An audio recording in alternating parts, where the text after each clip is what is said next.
Buddy, put that thing back in its holster. We haven't gone anywhere. I don't understand. Check out the MichaelDukesShow.com for information on how to get access to the podcast. Welcome to the party, pal. The Michael Dukes Show. I have 2 guns, one for each of you. Firearms Friday. As Thomas Jefferson stated, it is the right and duty of the people to be at all times armed. Say hello to my little friend. I say that the Second Amendment is, in order of importance, the First Amendment. The right to keep and bear arms is the one right that allows rights to exist at all. The Michael Dukes Show. The right to keep and bear arms shall not be infringed. Firearms. From my cold, dead hands. Friday. This is my rifle, this is my gun, this is for fighting, it's for fun. Firearms Friday.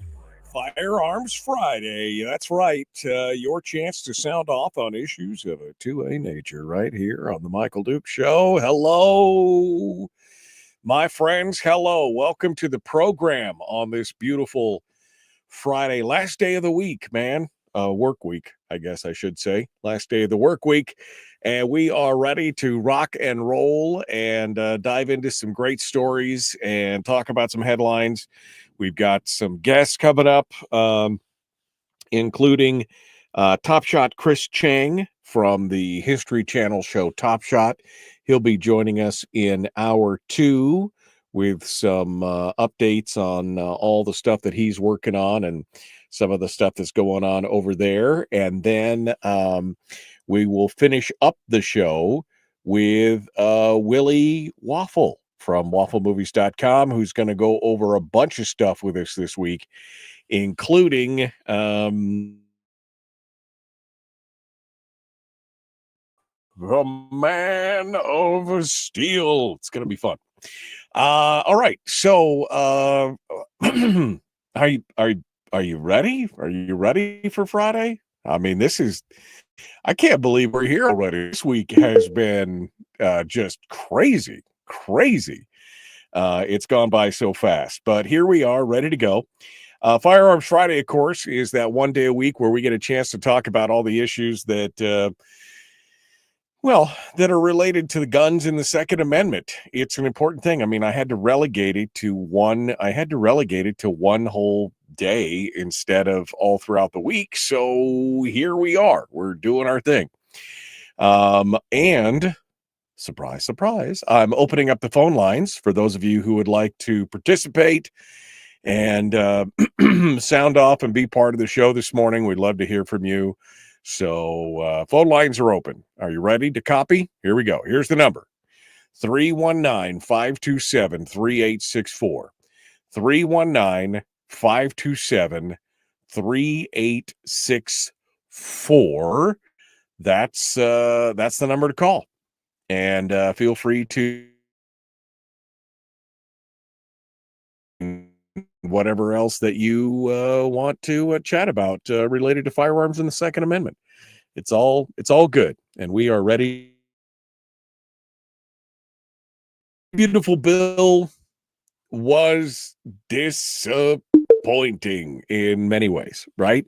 I mean, it was a bit of a disappointment. I'm not going to lie, especially since we were all ready to go and expecting to have suppressors and short-barreled rifles be taken off the NFA list and everything else.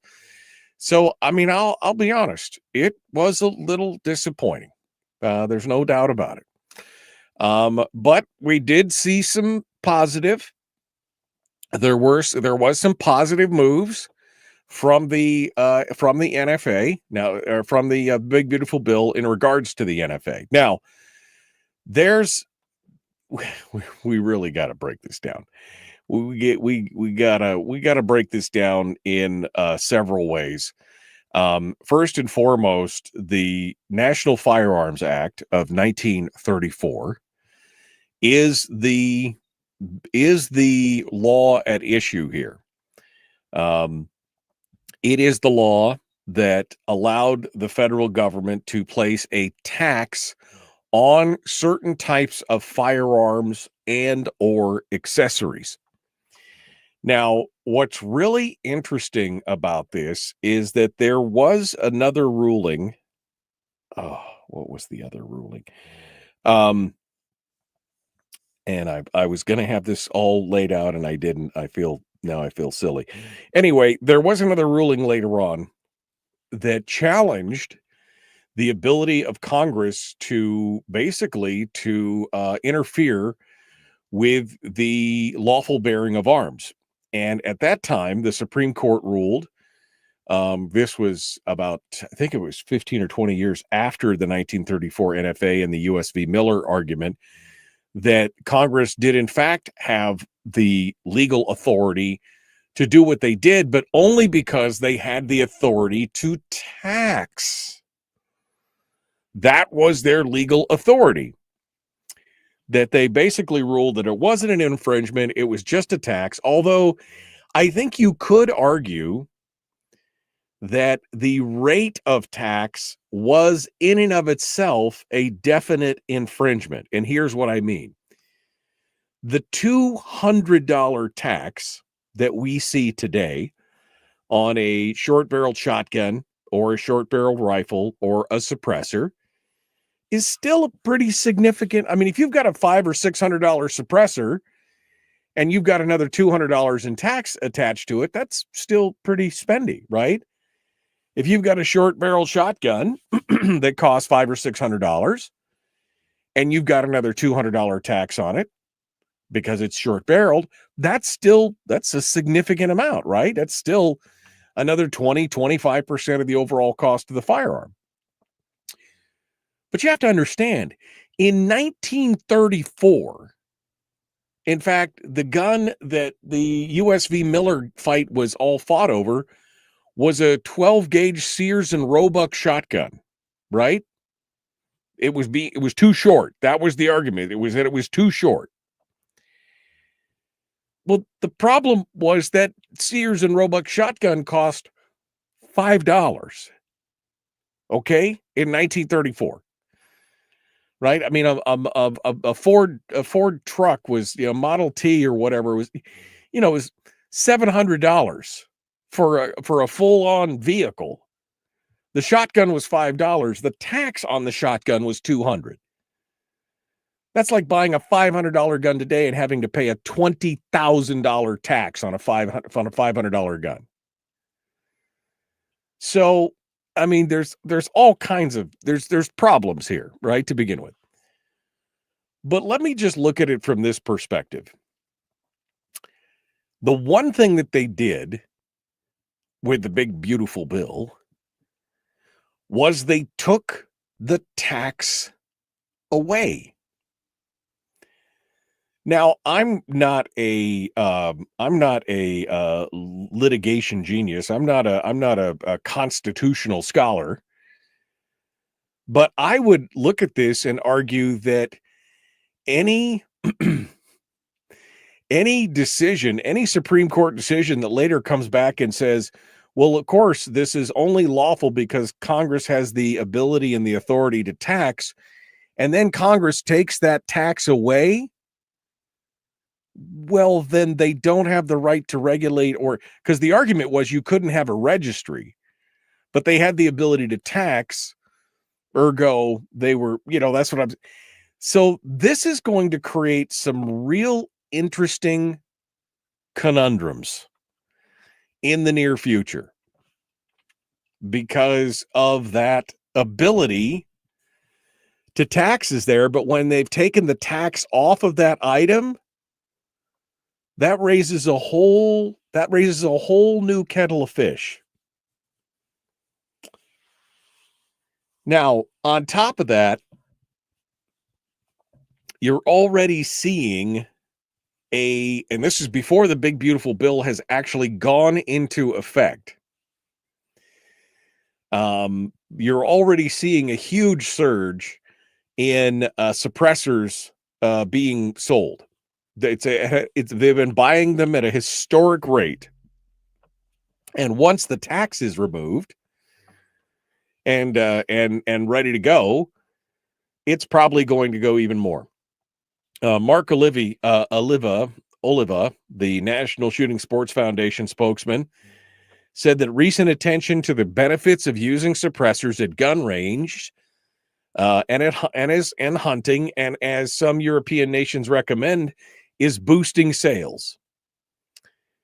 There are over 413 suppressors entered into the NFA registration and transfer record. That's the central registry that were for all the NFA items. That figure has grown steadily, especially in recent years, as more people learn the benefits of using suppressors.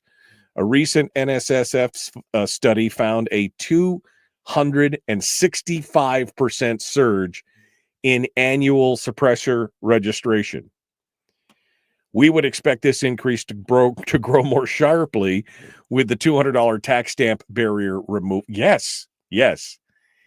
I would imagine because again, a 256% growth, no matter what you're selling or what you're buying, that's a big one. That's a big one for sure. And now that you're going to make it $200 cheaper, there's not going to be any. Yeah, they are going to be one of those things that is going to just fly off the shelf. Now, does that mean you should just run out there and get one? Well, it just depends on what you want to do. I mean, there will be a tax stamp, but it'll be a $0 tax stamp, essentially, for the registry. But I'm cautiously optimistic about this. But what I'm really watching for, like I said earlier, is I'm watching for the unintended consequences of taking the tax off of the item. Because remember, this is that is going to so bug me that I can't remember I had started to work on this earlier in the week. You know how it is. You get working on something and you can't remember. Then you get waylaid. Here it is. I was just looking at where is it? Here it is. Because this was some analysis that was being done. Brandon Herrera was talking about this, and okay, all right. Well, I'll look for it during the break. But when I get back, we'll talk a little bit about this. But there's going to be some ramifications if they've taken this tax off, and yet the tax was used to justify the actions of Congress. This could have some implications for the legality of a firearms NFA type registration. So we'll keep plugging along here, and we'll move ahead on this and keep talking about it here in just a few moments. We'll be back with more. We will return. The Michael Dukes Show. Common sense, liberty-based, free-thinking radio. We'll be back in just a moment.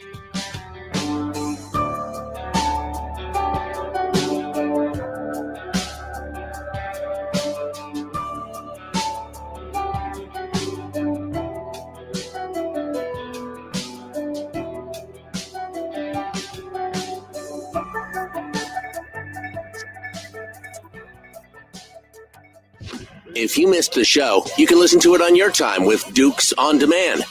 Oh, and it's free. Like America used to be. Streaming live every weekday morning on Facebook Live and MichaelDukesShow.com.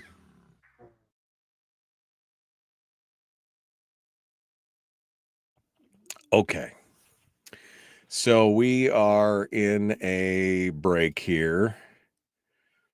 Sorry, I gotta scrub through part of this. I gotta scrub through part of this video here so that we can because there was one quote that I wanted to pull out here and get it squared away here. I'm looking for it. Let's see here.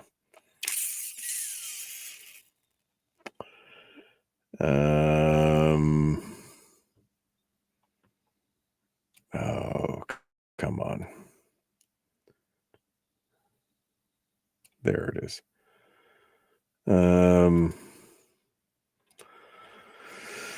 Okay, let me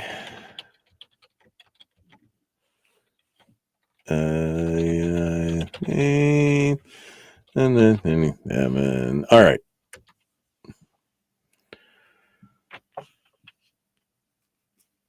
Okay. There we go. I got it. Take me into deeper AI mode.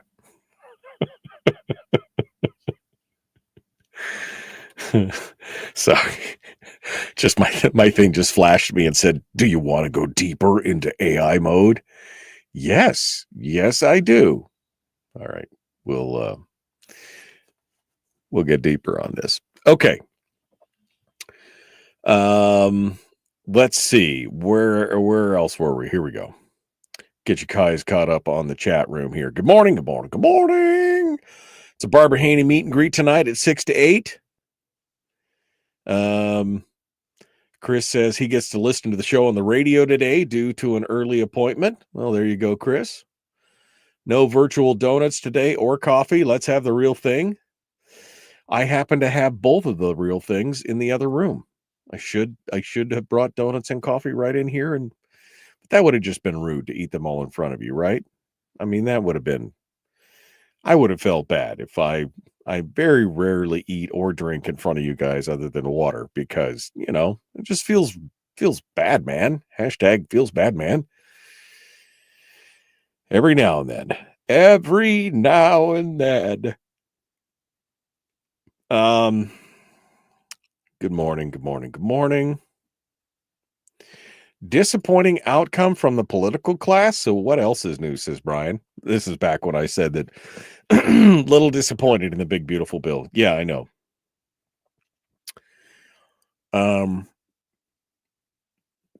They need to stop this tax BS on our firearms and accessories, period, says Miguel. I agree.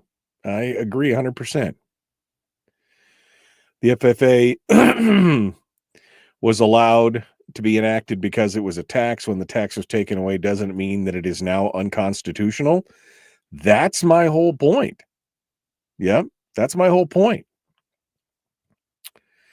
But again, you know, what really got me on that was that nobody argued that the taxation in and of itself was so egregious that it basically made it nearly impossible for the average person. I mean, you could buy a $5 Sears and Roebuck shotgun, but could you afford, 40 times that in tax? That would just, that was just crazy. Yeah, you could order anything from Sears back in the good old days.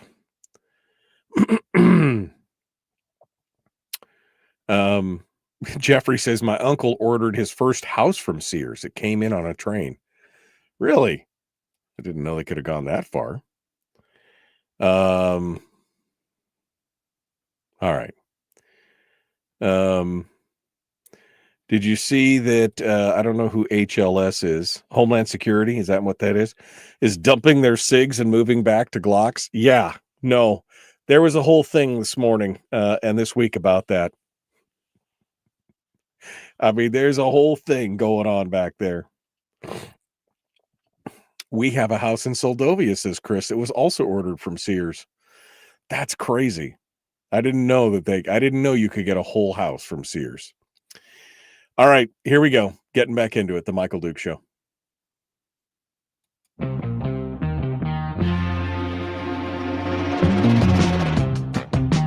What the hell is an assault weapon? Does that mean that if we hurt your feelings, you should consider the Michael Dukes Show assault radio?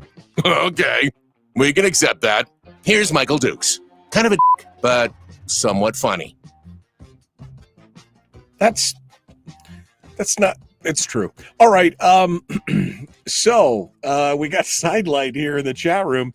We actually got talking about Sears of all things. You used to be able to order Sears. I mean, all kinds of stuff. Brian actually said Sears was the forerunner to Amazon, Sears and Roebuck. I mean, you could order, I mean, all kinds of stuff. And then somebody said, yeah, Jeffrey said my uncle's first house was ordered from Sears. And then Chris says, we have a house in Seldovia that was ordered from Sears. I didn't know you could order a house. I don't even think you can order a house from Amazon yet. So maybe Sears was way ahead of its time. But we digress. This was really about, again, the fact that the Congress had decided that this outrageous tax was a good idea. And quite honestly, that was a further impediment and on the Second Amendment. Now, there was a case that was 3 years after U.S. v. Miller in 1937. It was Sonzinski versus the United States. And the question was whether or not you had to pay the tax. He was a firearms dealer and was convicted under Section 2 of the NFA for failing to pay the required $200 annual license tax on firearms dealers. He challenged the constitutionality of this section, arguing it was a penalty disguised as a tax, infringing upon state powers to regulate firearms. It also imposed taxes on firearms importers and manufacturers and on each transfer of a firearm. Again, $200. The annual fee was $500. Imagine paying, half of the value of a car. Because let me Google this for you. How much did the average car cost in 1937? The average price of the new car in 1937 was $760. $760, according to the Google machine. Okay. So you're paying almost 2/3 of the cost of a brand new car every year just to be able to proceed ahead as a business owner. So what was the decision of Sonzinski versus the United States in 1937? So the U.S. Supreme Court affirmed that the lower court's decision, finding that the tax was valid because it was a valid exercise of congressional taxing power. The court reasoned that the Congress had the power to impose taxes on specific activities and businesses, even if those taxes have a regulatory effect. The tax is not invalid simply because it may restrict or suppress the tax activity because Congress considered those regulatory effects. Right? I'm sure they considered it. As long as the tax is productive of revenue and not accompanied by offensive regulations, it's a valid exercise of national taxing power. They distinguish this case from previous cases where taxes were deemed penalties because the NFA's tax was explicitly for revenue with only minimal regulations like registration to support that purpose.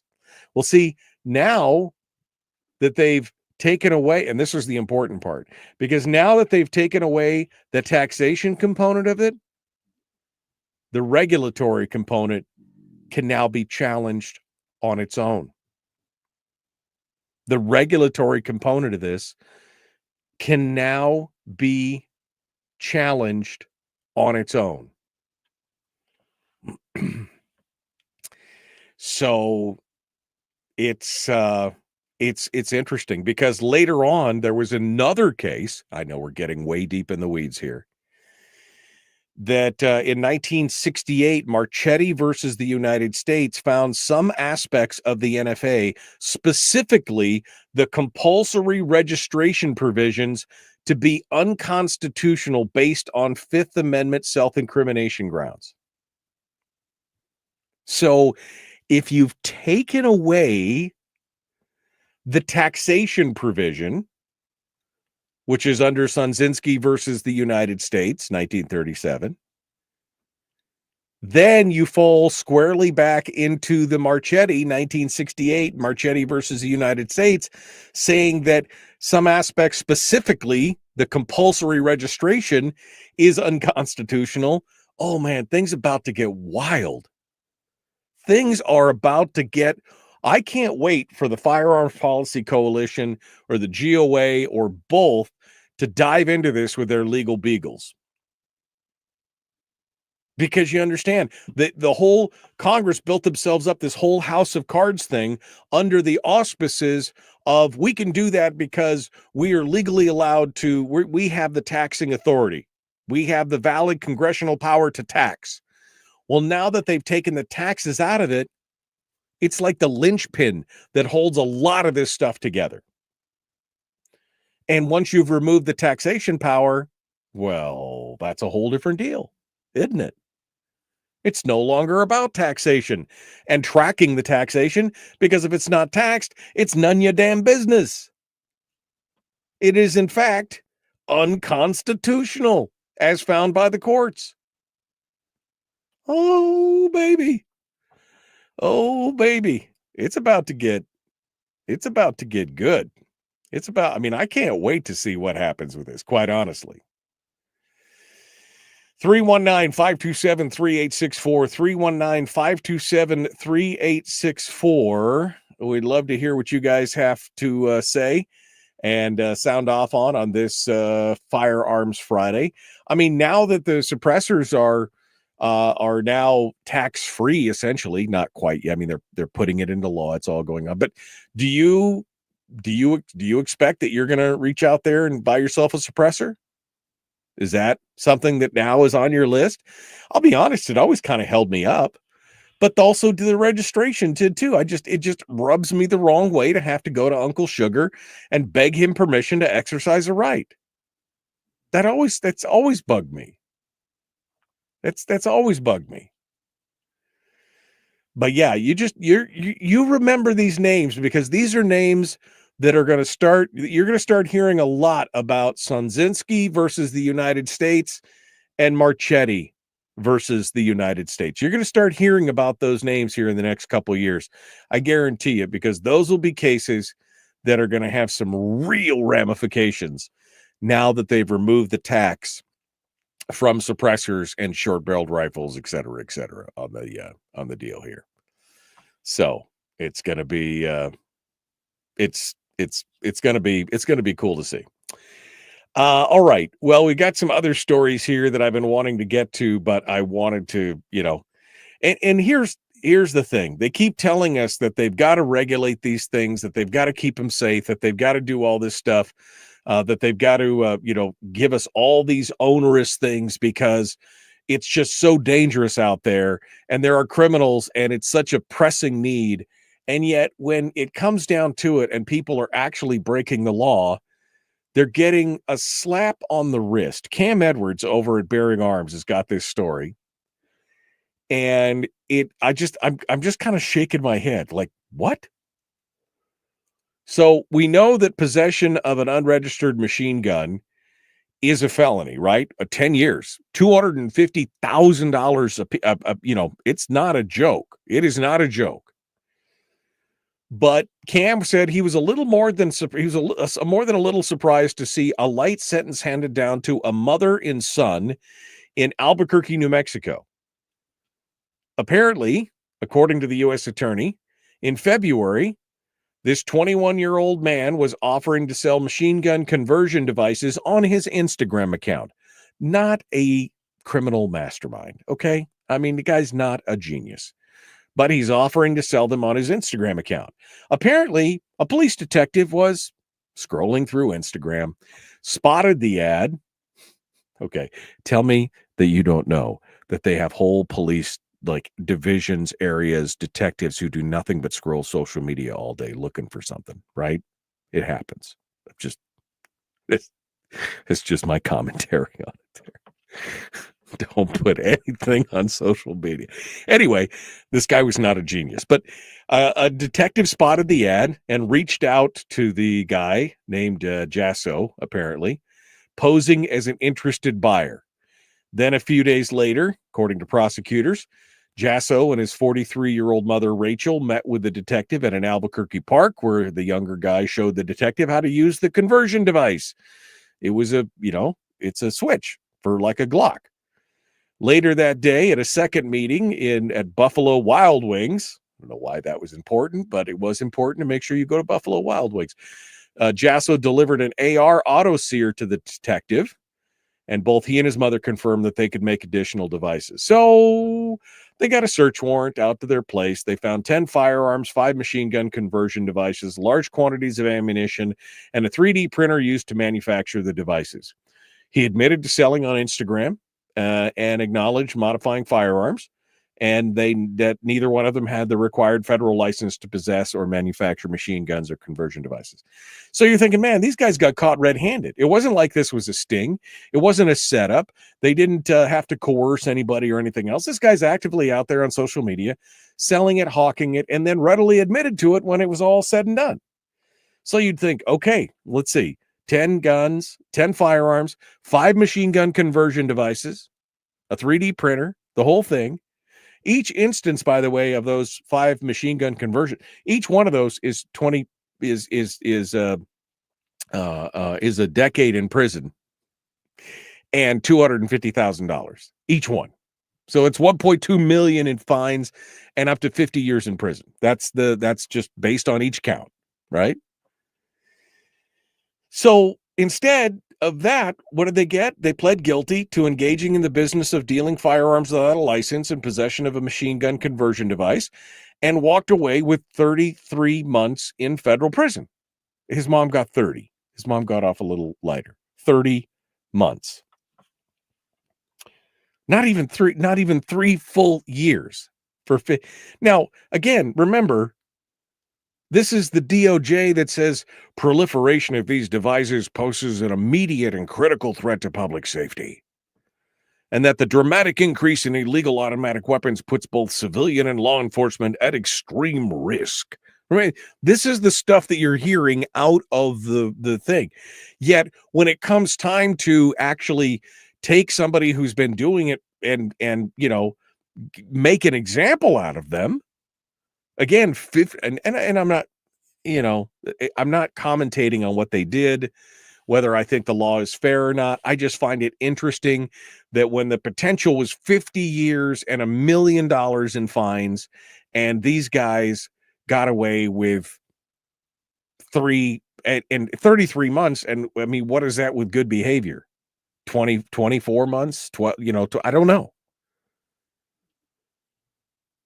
And it wasn't like they were trying to secure a deal because they were worried about acquittal. It sounds like from everything, I mean, they had these guys stone cold.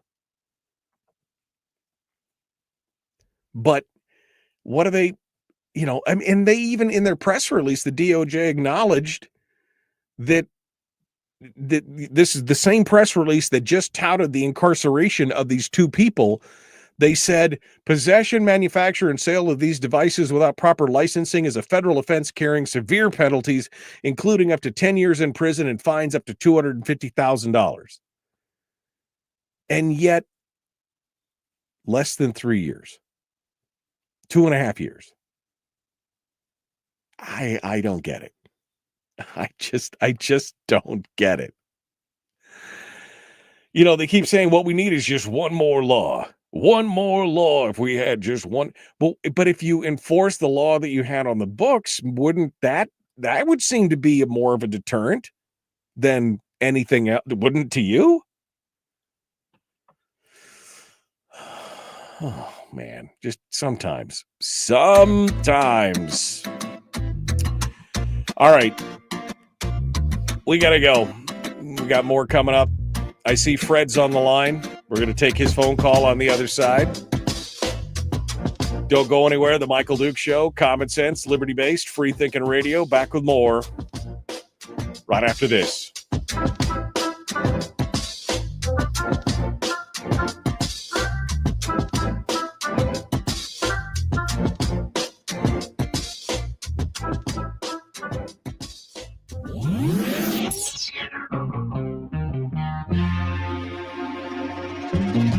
listened to by more staffers in Juneau than any other show, because their bosses told them to. And after what they just heard, oh man, they're going to be pissed. You're a bad, bad man. The Michael Duke Show.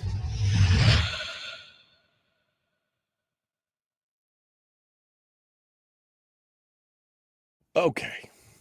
We are continuing on here, making sure everything's up and rolling and ready to go. Okay. Hi guys. How you doing? I see Fred's on the line. Fred, hold on for just a second. We'll be back to you here in just a moment. Don't go anywhere. We'll be back to you here in just a second. Let's see. I'm just making sure that all this stuff is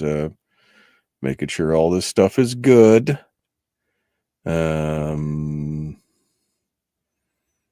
Yep. All right. There we go. Okay. We are counting down here and ready to go. Let me go back over here to the in Homer. The Sears store is now evolved into a salt store next to an Oriental restaurant. Is that where the old Sears was? Yeah. Let's see. Plumbers and electricians. Yada, yada, yada. Frank says, I don't think I'll be able to purchase a suppressor yet. I just got the pay raise on the 1st of July for $13. Oh, man. Lawyers matter. Layla says, I wouldn't buy a suppressor now because I choose not to put myself in an unconstitutional federal gun registry. Because why would you buy a suppressor if you didn't own guns? So I'll continue to use muffs and wait for those lawsuits to resolve. And why rate matters. I don't own any registered guns, and so buying an suppressor now would tell the feds that I own guns. I see. There you go. Well, yeah. I mean, that is true. It's 100% true there. That is 100% true, Layla. That it is, I believe, and according to Marchetti now, again, Marchetti versus the U.S., 1968, that some aspects of the NFA, specifically the compulsory registration provisions, were unconstitutional. So, yeah. Anyway, it's interesting. Okay.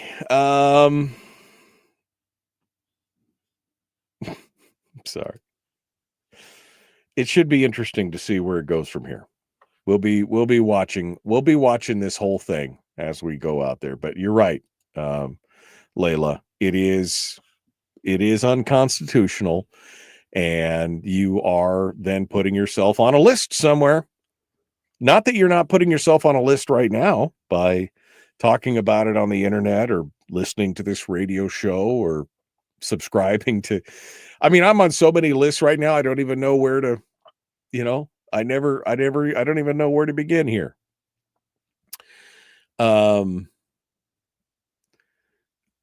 I've seen it suggested, said Armed in AK, that full autos will be legal again due to the recent changes. I think there could be a trickle-down effect to where it makes it easier for that to happen, Armed in AK. But again, I'm not a legal scholar, and so I'm just, I'm learning about some of these cases and how they tie together.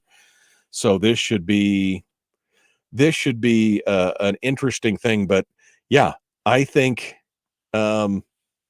I think that there is a possibility.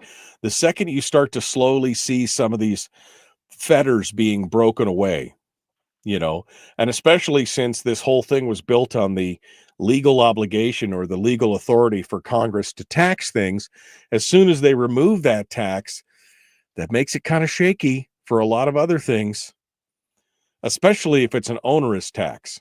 I mean, could you imagine having to buy a car and then having to pay 10 to 20 times the cost of the car? That's essentially what that tax is, right? When you had a $5 shotgun and a $200 tax, That's a times 40 tax, right? So, I mean, if you had to buy a car and pay 10 to 20 times the cost of the car in a tax, that would totally, I mean, it just wouldn't fly. It basically essentially would be a regulatory scheme. It would basically be regulating you right out of being able to exercise your right. And that's where I think we're going. I mean, while not the move that we wanted, I think this may be the poison pill that starts to really take care of a lot of the other stuff that's going on out there. Personally, I think that's where we could be going. All right, Fred's on the line. We're going to talk to Fred here on the other side of this. Please like and share, like and follow, subscribe, ring the bell. You can give us a call right here, 319-527-3864. Feel free to give us a ring. Let's get to it. Here we go. Common sense, liberty-based, free thinking, yada, yada, yada. Like and share. Here we go.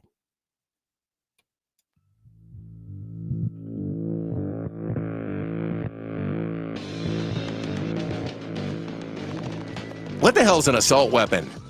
What isn't? If I assault you with a penguin, doesn't that make it an assault weapon? Does this mean that if we hurt your feelings, you'd consider the Michael Dukes Show assault radio? Okay, we can live with that. Here's Michael Dukes. Yeah, those penguins, vicious, vicious creatures. We're going to continue on here. We've got Fred on the line out in Rhode Island, one of our frequent callers here. We'd love to hear from him. Fred, what's on your mind today, sir? What's going on? Hey, good morning, Michael. You know, it's funny you mentioned this whole thing about that, the mother and son, converting, with the conversion kits that they were putting together. Right. For fully automatic automatic devices. Right. The previous case, which is probably doesn't get a whole lot of attention nowadays. But there was this individual, a young individual, out, I think it was in Minnesota years ago, about 3-4 years ago, and he had a nice little website, on YouTube, and he do a lot of reviews on firearms, primarily a lot of AR-15s and stuff like that. But he had a pretty good following. You maybe if I mention it, right? Probably even recognize who it is. Yep. Remember it. I know who you're talking about. Younger kid, a lot of tattoos, and he used to do a lot of reviews with that. Like they say, assault style military weapons, as they call them nowadays. But they threw him in prison for. He had a device. It was a card. It was a metal card with a pre-stamp on it that you could cut out and insert it into. He advertised that you could insert it into like an AR-15 or an AK and make it fully automatic. Apparently, the ATF caught wind of it, and I guess they looked into it and they arrested him. They wound up arresting him. He got like about a 4 or 5 year sentence in jail, prison sentence. And for something like that, and apparently it never really worked, from what I understand. Anybody who actually got their hands on one, tried it instead of the reports online where don't waste your time. It just doesn't work. But they really ran him up the flagpole, threw the book at him. So it's kind of funny that you mentioned that this mother and son thing, where they get the minimum sentence. Only shows you how crazy the judicial system in the country really is. And this is the reason why we have a quote-unquote firearms violence problem, if that's what they want to call it, because the judicial system refuses to enact the law, enforce the laws that are on the books, and they get away with it, And I'm not saying, that not all sentences should be the same. I mean, there are various circumstances as to someone carrying a firearm without a license. Obviously, from the criminal standpoint, they should throw the book at them. Get an individual who's scared for their life in a short period of time, don't have the time to get a permit, but yet they still want to do something. It's two different circumstances, so there should be some leeway in the judicial arena where they have the flexibility to. But then again, when it comes down to someone who maliciously you use the firearm for all the wrong purposes and breaking the law, they should have the book thrown at them, and that should be mandatory sentencing. But they don't do that. Right. In fact, they go just the opposite, and they put the blame on the weapon, which brings it all back to the state of Rhode Island. That's one of the reasons why I'm calling today, because lately they have this statewide channel on the evening television, Right. where they've been going over and reviewing all the recent assault weapons ban that they passed over here in the state. And they've been replaying a lot of the hearings and, the public hearings and the private hearings, just, the Senate and the House chambers. And you're looking back on it, and it's totally ridiculous. I mean, the whole concept behind the assault weapons ban is totally ridiculous to begin with. I mean, it's total BS. Well, yeah, I mean, wasn't there a statistic that said that that nobody in your state had been killed with an assault weapon, yet you had something like 40 DUI deaths or something like that? I mean, it's out of the 50 states, Mike, we are number 4. We are number 4 as being the safest. We're only 4 from the top of being the safest place in the entire country, and yet they had to push this thing through because they were bound and determined to get this through. Which tells you right off the bat, there was no legitimate, real reason of safety concern why this law should have passed. Absolutely zero. This is all political. This is all Bloomberg influence. This is Bloomberg dark money. This is George Soros backdoor politics influencing.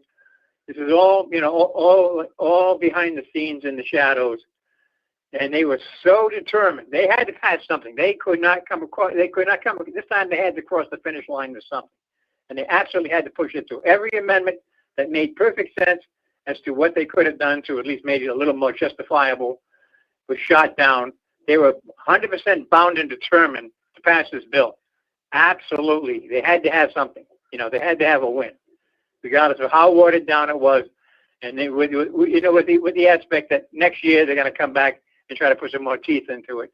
I'm hoping that next year we kick them. We throw the bums out. We throw the bums out of office. We really do, because there's so much corruption, there's so much backdoor dealing, and there's so much nonsense from the political standpoint, not from a safety standpoint, because that has absolutely nothing to do with safety. I mean, absolutely nothing.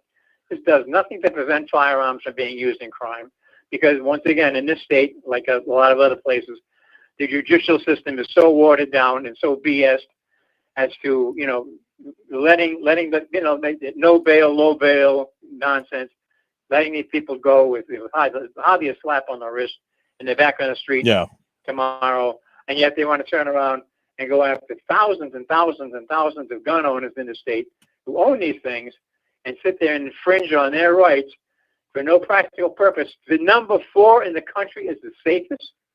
And this is a big problem. The only problem we got is we got too many progressive politicians who signed on to this socialist nonsense of disarming the American people in violation of the Second Amendment. They spit on it, and tomorrow they're going to spit on the First Amendment, and they're going to tear up your liberties. This is their end game. Well, this is clean house. This is them. Enough is enough. This is them looking for a problem when there isn't one, right?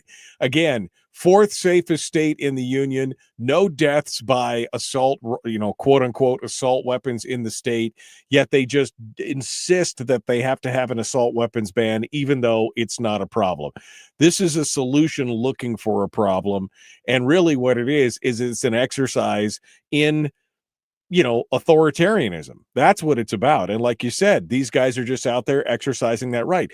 Now, is Rhode Island, I only have a couple minutes here. Are they up in arms about this? What are your fellow Rhode Islanders saying? Are they frustrated with this? Do they think this is ridiculous? They're definitely up in arms about it. As a matter of fact, they have this program out, which actually it has potential to go anywhere and gets in the country, but it's definitely going to bloom in Rhode Island. It's called the disaffiliation program. You disaffiliate just before the election. You go to your board of canvassers, disaffiliate from any political party as an independent. Then in the primary, you come back, and all these crumb bums who sit there and want to trash your liberties and to spit on the Second Amendment and totally ignore common sense and the rights of the people. Those people, take them out in the primary. Whoever They could put a rabid dog as their opponent. I'd vote for the rabid dog as opposed to this individual. Right. Really. Right. Just to get them out of office. Take them out of the game before the game even begins. Well, I mean, I hope that, again, you know, you and I can hope that these guys, that the folks in your area, you know, find a backbone and get excited about it and actually get some of these folks out of there. That's all it would take. Would you to show would for the people of the state to rise up and basically expel a bunch of the anti-gunners from the legislature, and you wouldn't have this problem again for another 20 years because they would remember that and they would stop with the anti-gun legislation. But we'll see where it goes from here. Final thoughts, Fred. I got to go. That's basically it. You know, that's in a nutshell. I say don't let tyranny gain a foothold on your rights. You can't do that. All right, Fred. Well, it's great to talk with you, my friend. We will catch you next week. Okay. Okay. Take care, Mike. Have a good week. Thanks so much. Appreciate it. Fred calling in from Rhode Island. Yeah, the case Fred was talking about was the Matt Hoover case. The guy had it looked like a business card that was made out of metal that had an etching or a drawing on it of essentially an auto sear, a keyed auto sear. They called it the auto key card, this was really kind of a ridiculous case because it never worked. I don't think they actually ever got it to actually work properly. And it was more of kind of a finger in the face of the government, which backfired on him because he ended up getting 5 years, 4.5, 5 years in prison over this deal because he had these little cards that he, you know, which was basically a metal business card with like a drawing on it. That was it. That's how what happened to free expression? Right? What happened to freedom of speech? I mean, he didn't give you I don't know.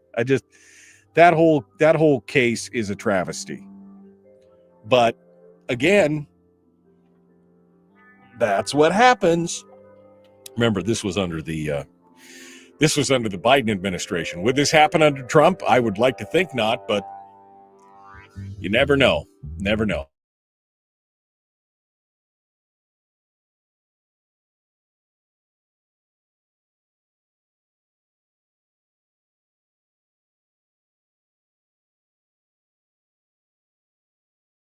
All right, we got to go. Back with more. The Michael Duke.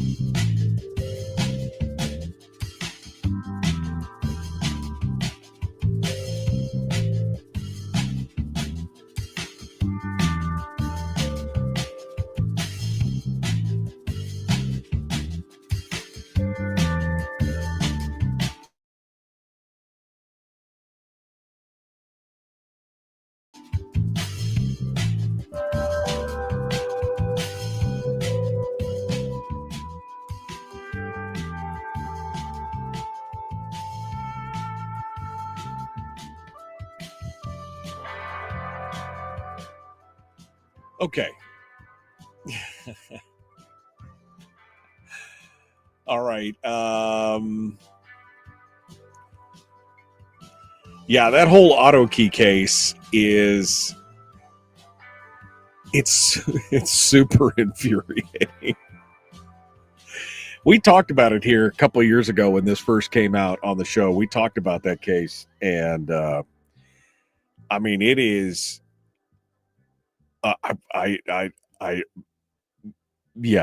It's infuriating. If you go out and do any reading on this or do any, watch any of the analysis on what's happened and what has happened to Matt Hoover, it's a tough one. It was a tough one. Armed in AK says, I learned yesterday that 3 times the amount of firearms death in the United States is suffered in Europe due to people overheating in the summers due to AC bans. Yeah, they don't have air conditioning in Europe. I was watching a video of somebody, I can't remember who it was, and they were like, this guy was like, he was British. He's like, F it, I'm moving to America. You guys have air conditioning. He's like, you don't understand how hot it gets. You have air conditioning. And I'm like, yeah, what, why would you? Yeah. Yeah, it was like a shocker that he's like, he didn't know that was even a thing, apparently. Wiegand Keegan said, I didn't know about the auto key. I learned a new thing today. Yeah, I mean, you can go back and let me see. Let me go back to where I was here. Yeah. There you go. You can, there's a link for you. I just posted a link. There's all the different stories about it. Sorry, Debbie. I was pretty punny. I did say up in arms about it. Were they up in arms about it? Are the people in Rhode Island up in arms about the arms bill? Anthony said, woo. The basic concept of gun control is flat out idiotic. If you make more restrictions and laws infringing on legal gun ownership, it only serves to penalize legal gun owners. If politicians really wanted to prevent gun crimes, the punishment sentencing would be drastically increased as a preventative measure. Rob someone with a firearm, 50 years. Shoot up a joint and maim, kill someone, automatic death penalty. The deterrent has to affect the criminals and not us, the law-abiding citizens. And I've been saying this, you're 100% right, Anthony. I've been saying that for years. All it does is impede law-abiding citizens. Criminals, by their very definition, don't obey the law, so they don't care about your law. Now, if the penalty was greater, yeah, that would be it. There was, in fact, Dr. John Lott just wrote a piece. Dr. John Lott just wrote a piece talking about the death penalty. I'm looking for it here because I got it here in my phone. Criminals fear the death penalty more than life in prison. And it goes on to talk about the Cronenberg, the guy, the Idaho College massacre guy.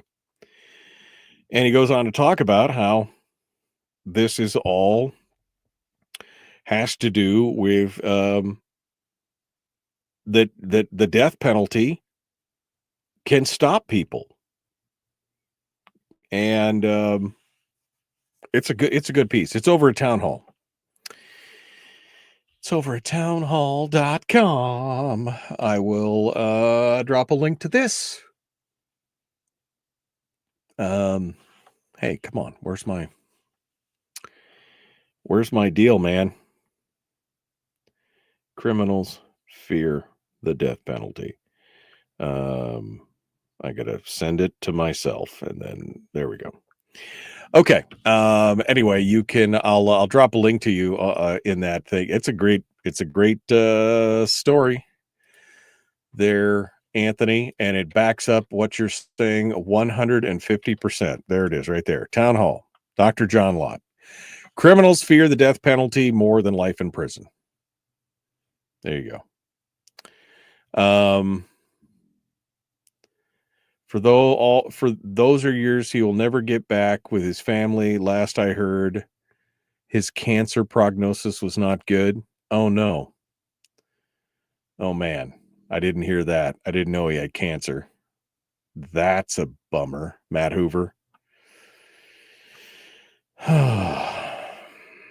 Well, there you go.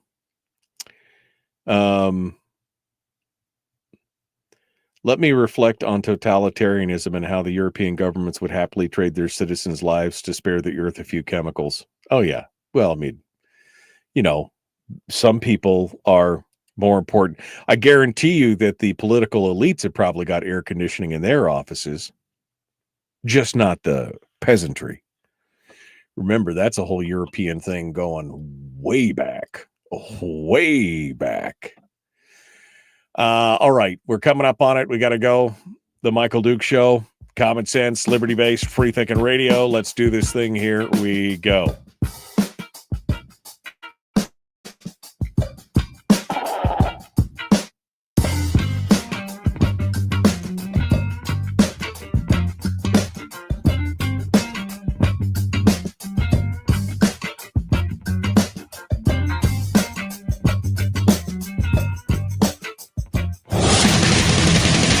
Whoa, buddy, put put that thing back in its holster. We haven't gone anywhere. I don't understand. Check out the MichaelDukesShow.com for information on how to get access to the podcast. Welcome to the party, pal. The Michael Dukes Show. I have 2 guns, one for each of you. Firearms Friday. As Thomas Jefferson stated, it is the right and duty of the people to be at all times armed. Say hello to my little friend. I say that the Second Amendment is, in order of importance, the First Amendment. The right to keep and bear arms is the one right that allows rights to exist at all. The Michael Dukes Show. The right to keep and bear arms shall not be infringed. Firearms From my cold, dead hands. Friday. This is my rifle, this is my gun, this is for fighting, it's for fun. Firearms Friday. Firearms Friday, your chance to sound off on issues of a 2A nature right here on the Michael Dukes Show, where we are broadcasting live across the state of Alaska on this, your favorite radio station and or FM translator, and live around the interwebs at michaeldukeshow.com. All right, so I've got some stories here, and I'm not sure which direction I should go on this. Maybe I'll let the chat room help me out here. I've got some stories on the SIG P320. Some new information on that. I could bust that down and talk about that. I could talk a little bit about AI and how that's probably going to impact some gun owners here in the near future with some potential examples. I could talk about the Indianapolis teen who was arrested twice in 48 hours with a machine gun. I mean, we could talk about that for sure. Or we could talk about the anti-gun tech CEOs who are allegedly stockpiling guns. Which story do you guys want to dive in? There's so many good ones, because coming up in a few minutes, we're going to be joined by Top Shot Chris Cheng, who is going to come on board, and he's going to talk with us about things that are going on down in California and everything else. So that will be it's going to be a fun time, but that'll be coming up here in just a little bit. So we want to get some of these stories we want to get some of these stories out there. So you guys feel free to tell me which one of the stories do you want to know about? We should, absolutely. So we'll see. We'll start off, I guess, since Armed is the only one who's responded so far. We'll start off with the AI story, and this is kind of an interesting story. Tom Knighton is writing about it, and we haven't reached that level of AI like the HAL type AI, right? But we're getting there. It's good. It's pretty close, but it hasn't reached that point to where it's actually thinking for itself or doing some of those things. Not that I'm asking for that, because what we're getting right now is spooky enough as it is, right? It's spooky enough as it is. But it's a tool like any other. Now it's starting to get to the point to where, when I watch a video, I have to watch it really closely to decide whether or not, to decide if it's an AI video. And it's getting to the point to where you can't tell. You have to really be paying attention. And sometimes you can't even really tell. That's the problem. Lee Williams over at his Substack, at the Gun Writer Substack, says that this type of AI is likely to be turned against us sometime in the not too distant future. And by us, I mean gun folks. He said, someday soon you'll receive a video call, or perhaps a text, or a voicemail video from a local politician well known to you. They may be a sheriff or chief of police or even a state official. This person will begrudgingly tell you that there was a bad vote in the state house, and something that you use daily and value highly is now illegal and must be destroyed. It may be a standard capacity magazine or a brace or a specific type of weapon or ammunition, and as a result, thousands of items will be eliminated. Now, you're smiling now. After all, you would never do something like that, right? Right? I mean, let me just a sidebar here. If you guys got a video message from somebody saying that now your gun was illegal or your thing was illegal or whatever and it needed to be destroyed, you would not just follow along, right? You would just not go gentle into that dark night, right? Right? I'm asking.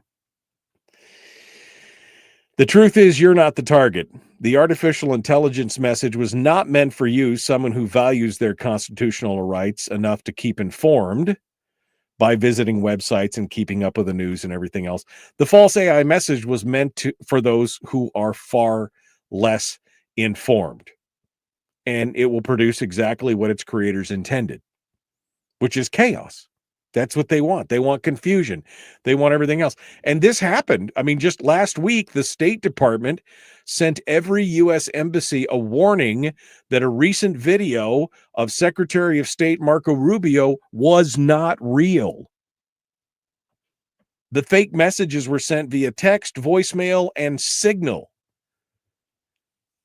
to a group that included governors, U.S. senators, and even foreign ministers. So it's happening right now. Don't tell me it can't happen. And you're right.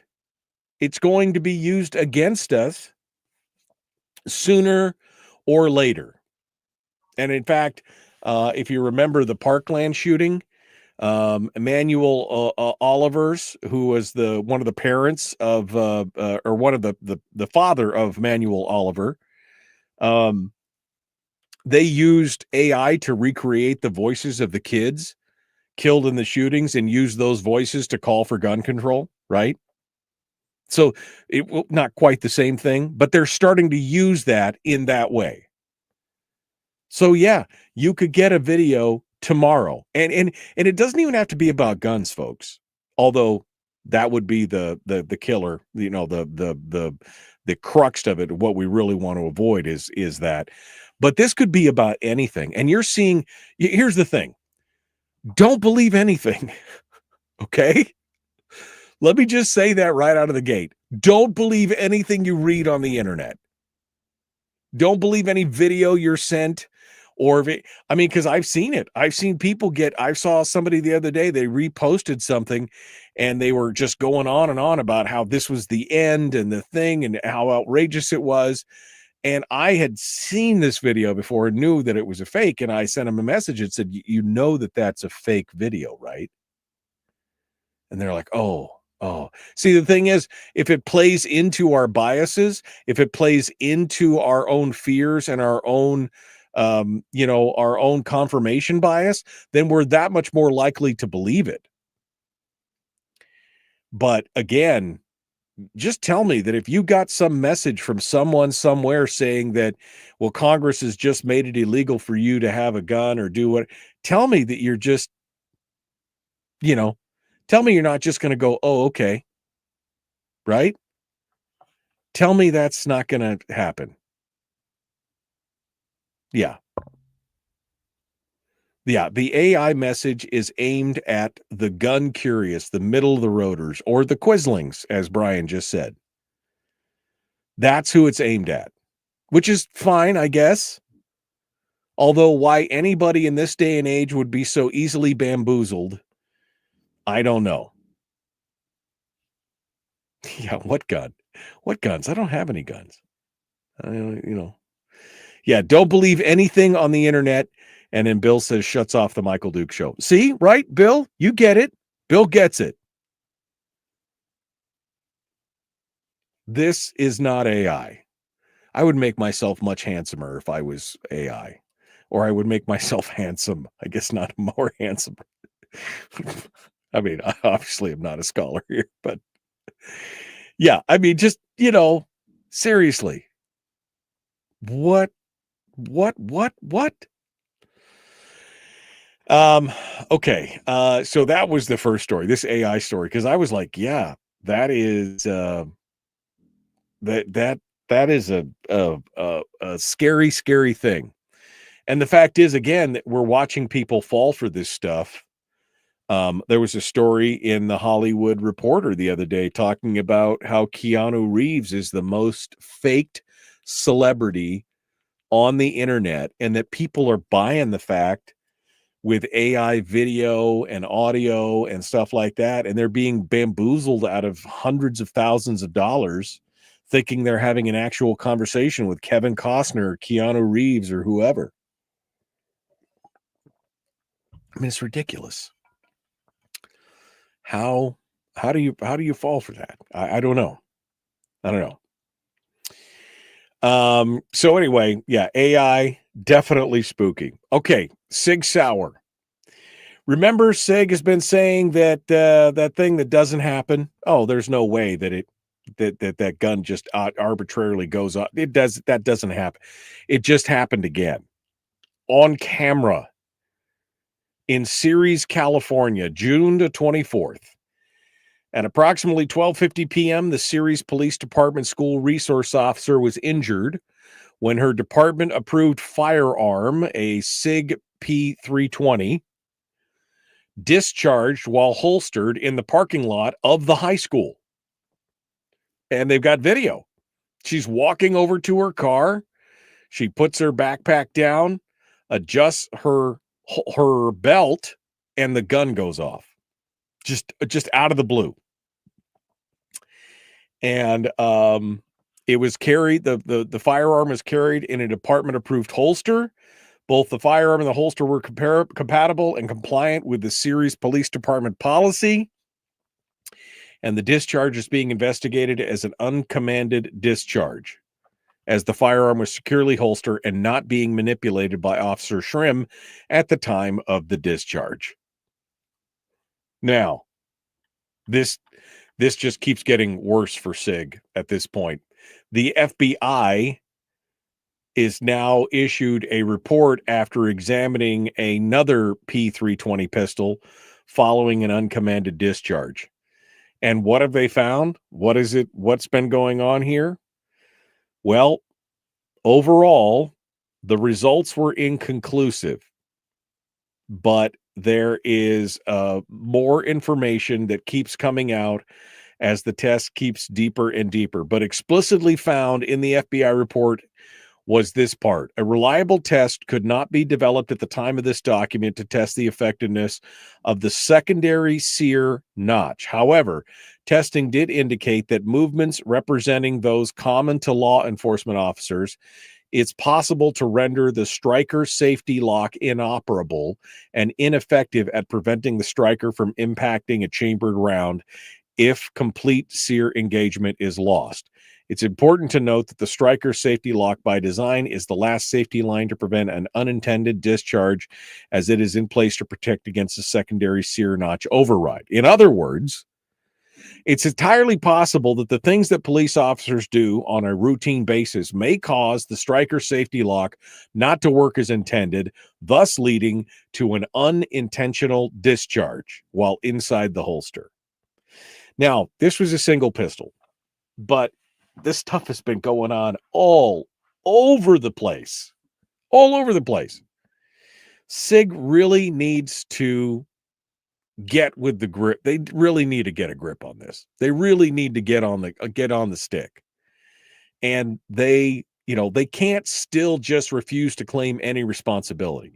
I mean, they went farther than that. They started to claim that any critics are all anti-gun, which I thought was a little. I understand not taking responsibility, legally, saying, "Oh, no, we didn't," but to blame anybody that brings it up is that, the attack on the critics was, no, that's just not gonna.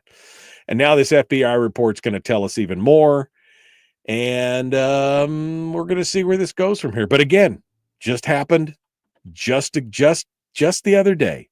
Yet another. And how many videos have we seen now? 5, 6. I've seen 5 or 6 video.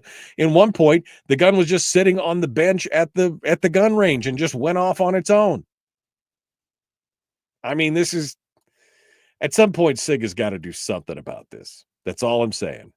They've got to do something about this. All right, we got to go. We're gonna return in just a moment. Don't go anywhere. The Michael Dukes Show, common sense, liberty-based, free-thinking radio.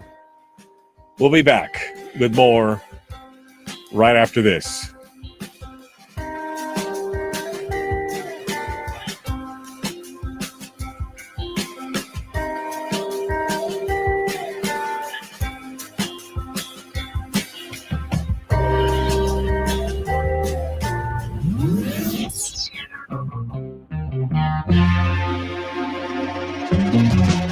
Running on 100% pure beard power. Oh, also some coffee. We dip our beard in coffee. Ha, nice beard. The Michael Dukes Show.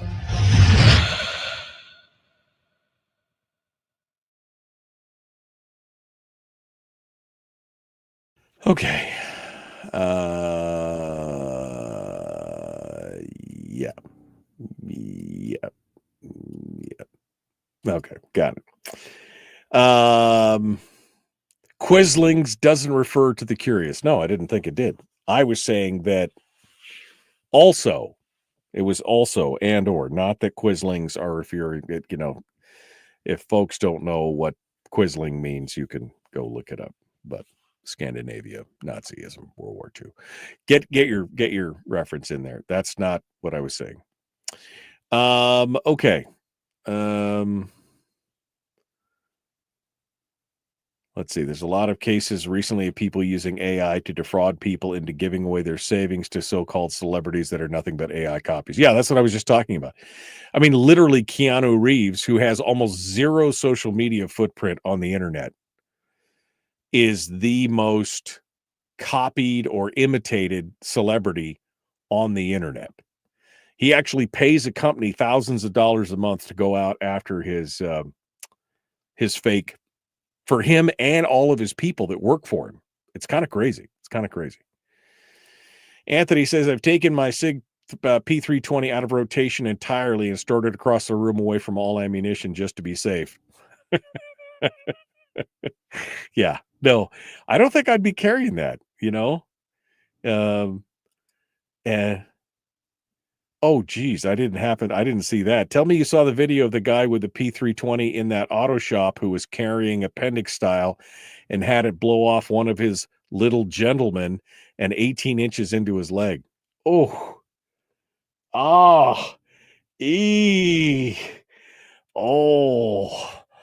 and that's why I stopped eating at Howard Johnson's right there. That's why I stopped eating at the Howard Johnson's right there, because he's got no more of his Howard Johnson left.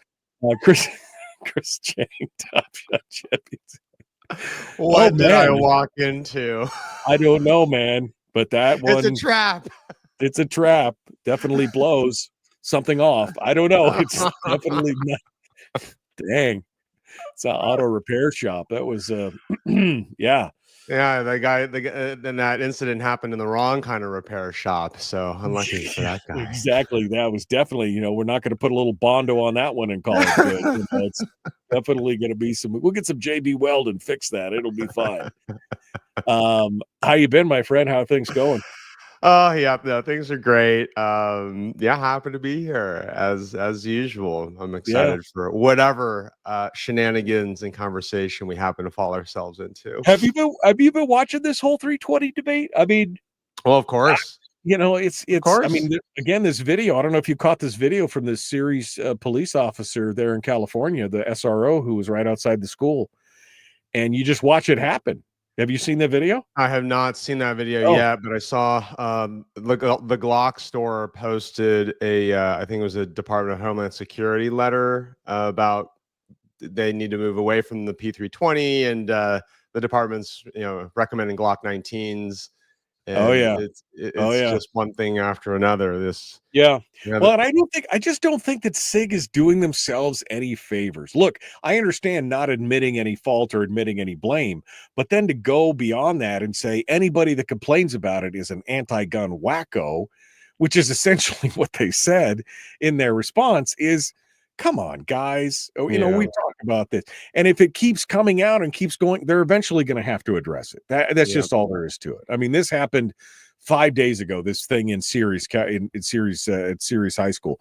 It's something's going to have to happen. You can't just keep ignoring it. Indeed, you're right. Unless they actually resolve the root cause of this problem, whatever it happens to be. I mean, signs tend to point towards something internally mechanically faulty. I mean, that's just sort of I think that's sort of the obvious reason. However, right, it's a matter of, I think we need to have a combination of third parties looking into faulty P320s, but then also having SIG obviously looking into it. And sure, right, in defense of SIG, right, like they need to evaluate the entire environment, right, which these accidental discharges are going off. But I think we've seen enough video evidence, not just the written anecdotes, but the video evidence.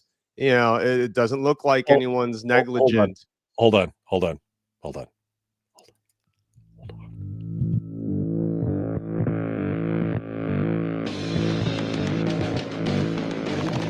What the hell's an assault weapon? If we could just figure out how to get all of the murder guns and the attack guns and not keep selling those to people and just sell protection guns, I think that would be great and solve a lot of problems. Does this mean that if we hurt your feelings, you'd consider the Michael Dukes Show assault radio? Okay, we can live with that. Here's Michael Dukes. Yes, we could. Welcome back. Chris Cheng, Top Shot champion. Season 4 of the show Top Shot. Also the author of the book Shoot to Win. You can find him at topshotchris.com. He joins us every week. We were just talking about this 320 thing.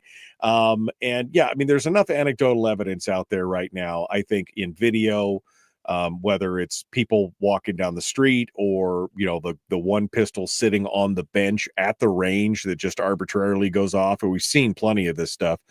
That something has got to happen. Either that or SIG has to admit that they have AI-infused pistols and it just decides on its own when to go all, hey, Dave, this is Hal, and I'm about to shoot you kind of thing. Or it's all John Wick's fault, right? It's Keanu Reeves, who scammed us all and somehow modified these guys. That's right. He is the most replicated artificial intelligence guy out there is Keanu Reeves. It's all the Matrix. But, I mean, something has to happen, and I think that they're going to have to do it sooner rather than later, because otherwise it just damages the brand, and you can lose a lot of goodwill in a short period of time just by trying to ignore the problem.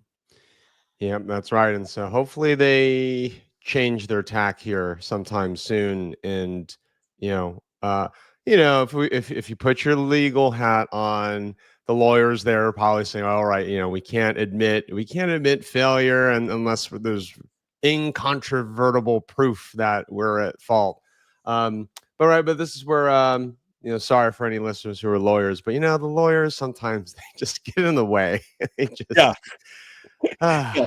Maybe you should just do the right thing and stop trying to legal beagle this and just basically like, okay, we get it. Something's wrong. We'll fix it. It's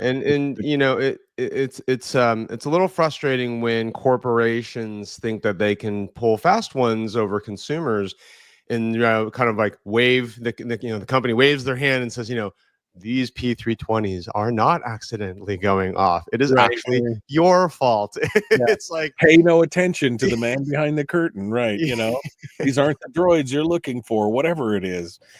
But yeah, I mean, like I said, they just need to acknowledge it and move. And if they would they could mend a lot of bridges if they just took care of it, sooner rather than later. And now DHS, like you said, now DHS is basically saying, we're not going to allow now they're going to go back to Glocks. I mean, if you start losing whole agencies like that, that could be a real problem. Yeah. And, I kind of bring this back to the difference between a small business and a large enterprise. So, right, if you or I were a gunsmith and we launched a new pistol and there were problems with the pistol and we were only making, let's say, 100 of them a year, and there were weird accidental discharges happening, I would be freaking out, right? I would be freaking out that guns with, my name, my reputation on them were injuring people, were going off.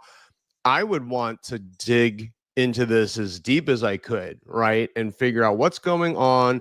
I would be in constant contact with the customer saying, oh my gosh, I'm so sorry. Like, can you please ship me your pistol? I need to look at this. Can you tell me everything that was going on? And it just seems like, when you get to become a large corporation, that level of customer service, that level of caring and empathy is, I think, sometimes hard to come by.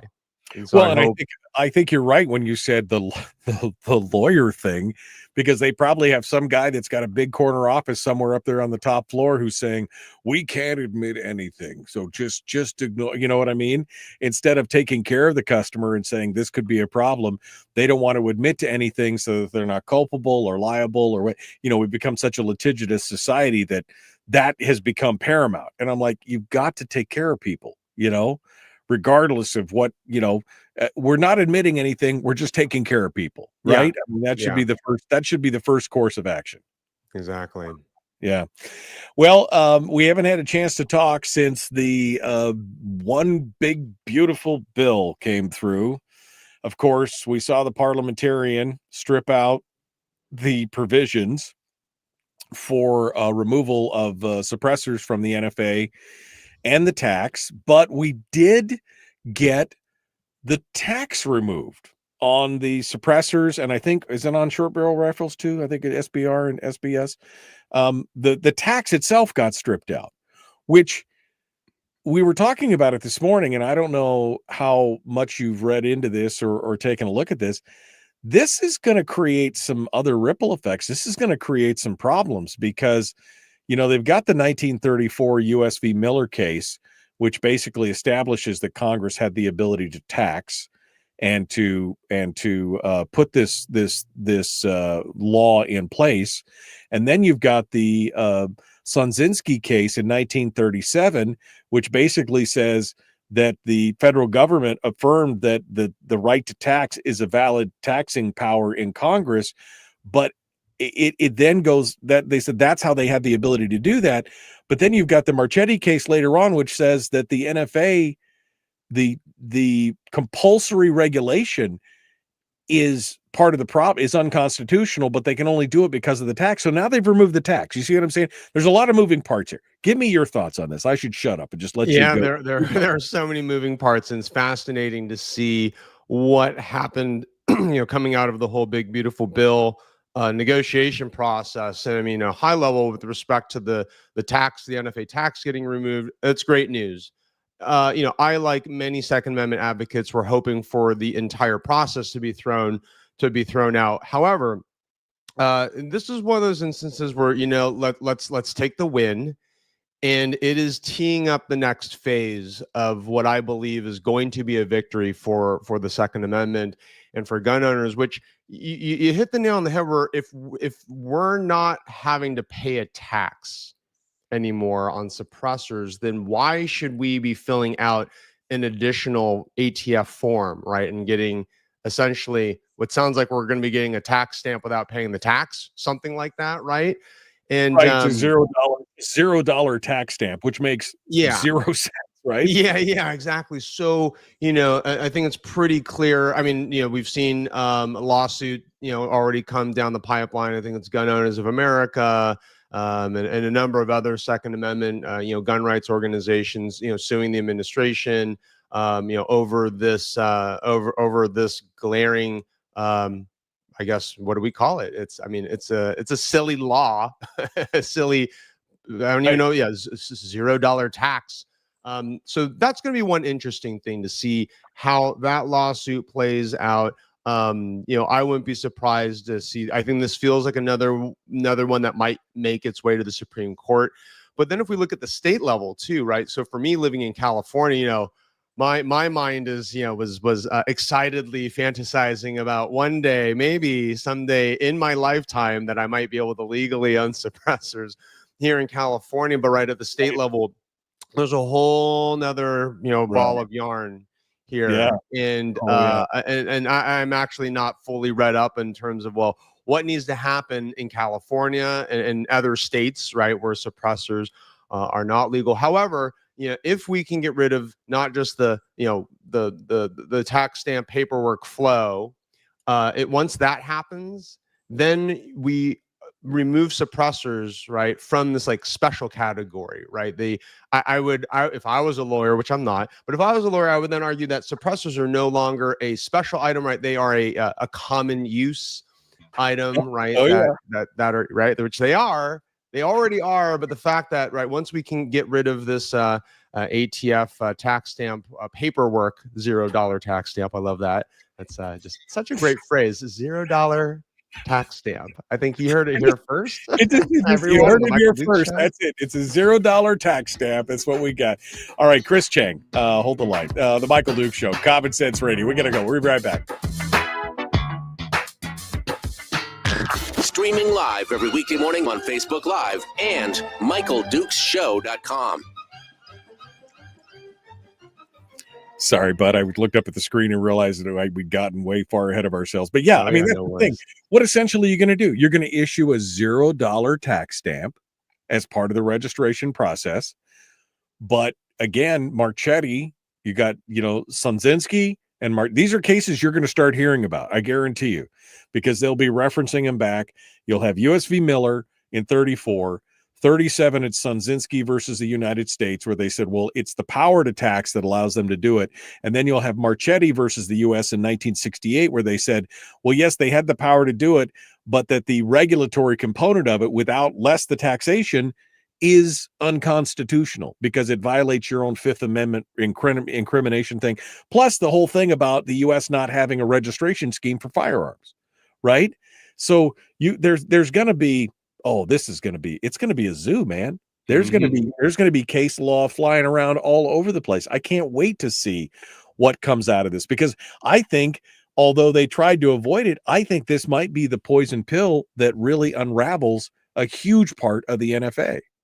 Yeah, I agree. I think this is the tip of the iceberg here, and I'm excited to see what unfolds over the upcoming years. And my crystal ball tells me that things are going to be very, very good. And I think there will be victory for the Second Amendment community on this particular front. And I'm looking forward to having safety hearing devices in California. On my pistol and rifle and shotgun. Yeah, that'll be great. And like you said, I'm not sure what kind of, statewide restrictions that they're enacting that could be lifted. But I mean, some people have even argued, in fact, somebody mentioned earlier that some of the talking heads are saying that this could actually undo the whole thing on fully automatic weapons, right? I mean, the class 3 weapons could then potentially be, who knows at this point where it could go. But when you start looking at the inequity, and this is what I focused on early on, when the NFA first came out and it was a $200 tax, you had to realize that $200 tax was so onerous that the Sears and Roebuck shotgun that Miller had there, it was a $5 shotgun with the $200 tax. That'd be like you have a $500 rifle with a $20,000 tax. Who's going to pay? Who can afford to pay that? Right. And that is in and of itself is a de facto ban or restriction on you, because you just can't even afford to exercise your own right. Is that what we're coming back to on this? That's what I think it really opens up the door for a lot of different questions. Yeah. And this point, really riles me up because, similarly, here in San Francisco where I live, to get my CCW permit cost almost $1,000, right? $1,000. Right. And it took me over 18 months, right, of processing. Now, San Francisco Sheriff's Department has gotten much faster, but sort of the timing aside, $1,000 for me to actually, I had to pay $1,000 to have the government give me permission to exercise a constitutional right. Right. That concept within itself is unconstitutional. It's something, thankfully, we're fighting here in California. There's already lawsuits against San Francisco County, Los Angeles County, and a number of other counties where you not just have these really, really high fees and cost to get your CCW, but the time that it takes for them to process your application has been wholly unacceptable. So yeah, we're fighting the good fight, here in California. As always, it's a never-ending barrage of gun control laws that get foisted upon us, but we are pushing back and we are getting some wins here and there, which is great. You're a better man than I am. That's all I could say, because I would have a hard time living where people were constantly trying to take away my rights. That would be a big deal. But it's I'm glad you're down there fighting it, my friend. I'm glad you're down there fighting it. All right, 1 minute. Final thoughts for today. What else you're working on? Anything else? How's the book coming? What's going on? Give us my book on the Purple Heart Battalion, which was a World War II battalion made of Americans of Japanese descent. They were incarcerated and here in the United States, and they volunteered to fight for the U.S. Army, right, from these incarceration camps, and faced an impossible choice. Do you stay with your family in these incarceration camps, or do you go volunteer for the army of the country that hates you and put you in these incarceration camps in the first place? Yeah, they accomplished so much in the Italian and French countrysides, and it's an incredible story. I'm about 2/3 of the way done. I'll need to find a publisher. Hopefully, maybe next year you'll see the book on bookshelves. I need an ARC. I need an advanced reader copy. All right, we got to go. Chris Cheng, Top Shot Champions. Good to see you, my friend. Have a great weekend. Okay, Thanks so much. Thanks so much. All right, folks, we got to go. We got more coming up. The Michael Duke Show, common sense, liberty-based, free thinking radio. Like, share, subscribe, ring the bell. Let's do this thing. Here we go.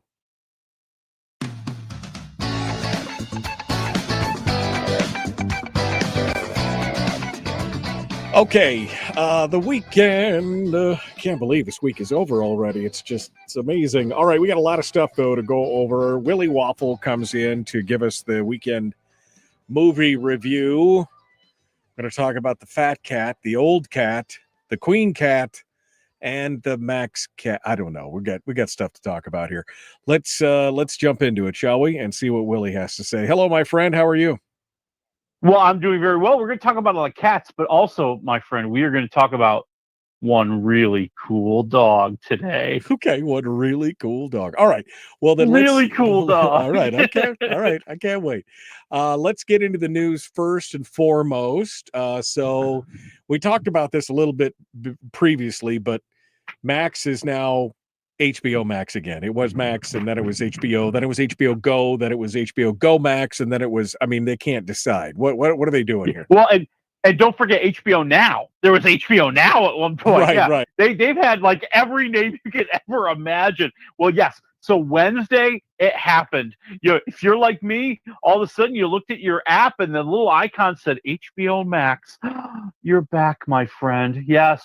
Starting Wednesday, and they rolled it out slow. It's not like yours. Like I think mine was officially Thursday morning when it finally changed the app icon, but they kind of rolled it out across the world starting Wednesday, and they labeled Max HBO Max because somebody somewhere said, "Gee, HBO has a lot of value as a brand. Maybe we should use that in the name of our app that we want everybody to purchase." Yeah. And it's also a strategic thing too.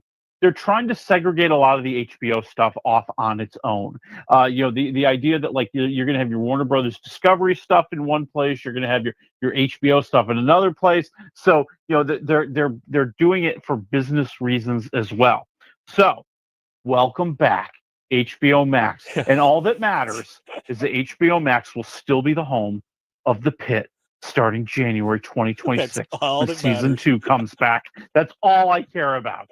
That's all Willie cares about. As long as the pit is there, he's fine. It's all good.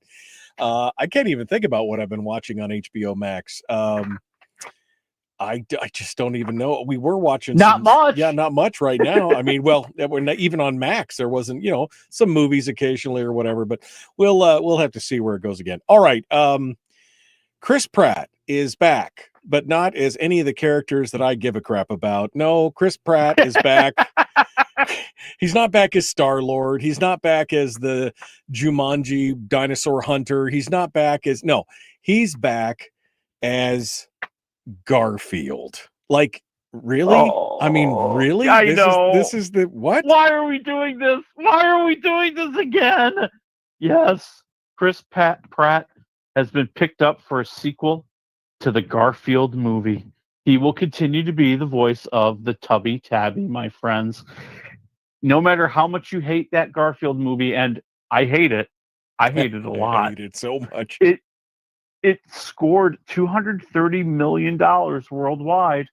And in Hollywood terms, that's a cha-ching. Let's do a sequel. Wow. So, yep. Chris Pratt is coming back because this is easy work for him. When you're a voice actor, like, I mean, granted, you can work hard, like Robin Williams used to work hard. Or you could be like some actors who just come in and read it as their normal voice. And yeah, I'm not going to say which one Chris Pratt might be, but, he wasn't exactly trying to create a Garfield character, okay? Let's just say it. Let's say it outright, okay? Well, so, I can't imagine. I can't imagine that the Garfield movie costs a lot. I mean, there's some animation and some things, but this just seems like, okay, $230 million. That's not a whole lot, but I guess if you paid him $1 million for his voice and everything else, you probably... Oh no. In new modern Hollywood, I'm sure he signed on for a good 15 or 20 million to do the sequel. Maybe not the original. Yeah. I'll give you that, because you got to kind of prove it on the first one. But yeah, that went by the wayside. That used to be the deal. Okay, a lot of these superstars and voice actors who were doing the voices for these movies used to get paid less, because the idea was they wanted the exposure, they wanted to be in something their kids could see. And then somewhere along the line, and I'd have to take a look at this and look at the history, some actor went, you're still charging full price for tickets to that movie, and you're still making $200 million because I'm in it. Yeah, you're going to pay my full price. Yeah. So now they all pay the full price. Right. You're advertising that I'm voicing one of your characters. I shouldn't be discounted because I can do it in my underwear. Right. I mean, that's kind of what it's out, all about. Well, I mean, again, this Garfield thing, I mean, I've never, all right, well, whatever. It's dead.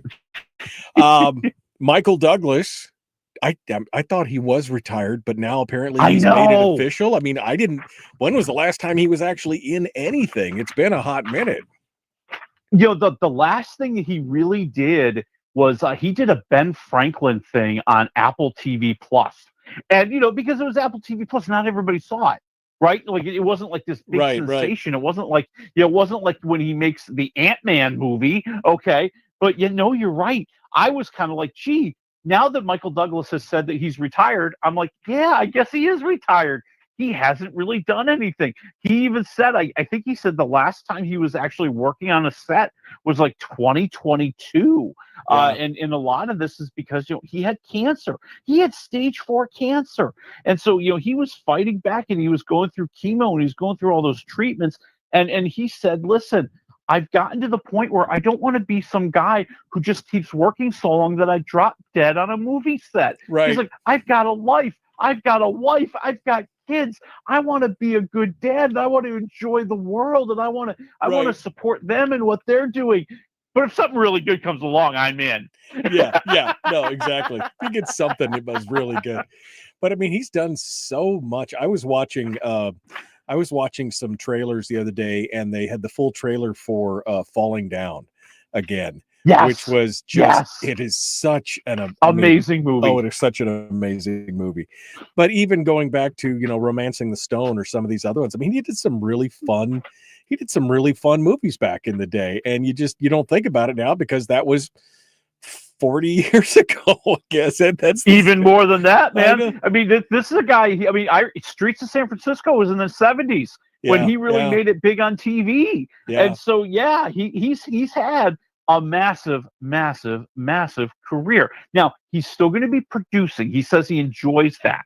He enjoys putting those things together and creating an environment where we can have a good project, where people can do great work and we can entertain people. He said he's still going to kind of produce things. And he's always been a producer.